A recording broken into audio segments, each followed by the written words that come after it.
Our first reading today is taken from the book of Deuteronomy, chapter 26, verses 16 to 19. In these verses, Moses exhorts the people to obey the commands of the Lord. However, Moses is very clear that the commands must be obeyed with all your heart and with all your spirit. Unfortunately, the people obeyed the commandments, but most of them obeyed them only externally. The externals took precedence over what was in the heart. And so, the Sabbath, which was meant to be a day which was given to rest from all one's labor, became an end in itself. And fasting, which was meant to reach God, became an end in itself and became something which people would do to show to others that they were righteous and pious. And almsgiving became ostentatious, and prayer became wordy and verbal and showy. And that is why in the gospel text of today, which is taken from the gospel of Matthew, chapter 5, verses 43 to 48, and is part of Matthew's Sermon on the Mount, Jesus intends to bring back the following of the law like Moses intended before him to an internal observance as well. External actions are important, and so many do them.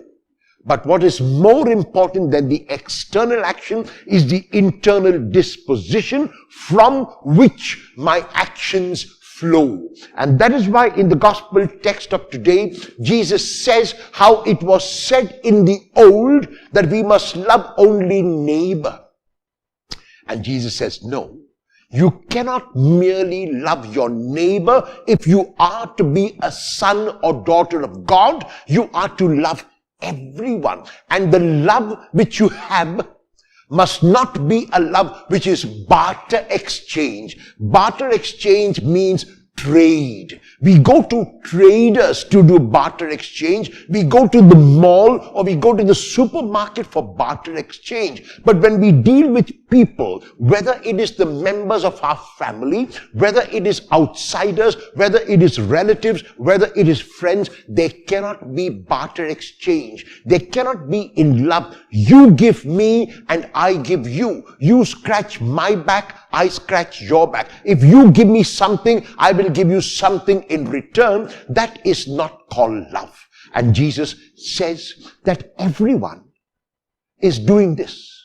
Dealing in barter exchange, dealing in giving and taking, but that is not what he calls the disciples to do. He calls his disciples to genuinely love with no expectation whatever. True love, if it has to be called love, is unconditional and keeps no record at all. In the first letter to the Corinthians, chapter 13, verses 4 to 8, Paul gives us a very, very beautiful definition of love.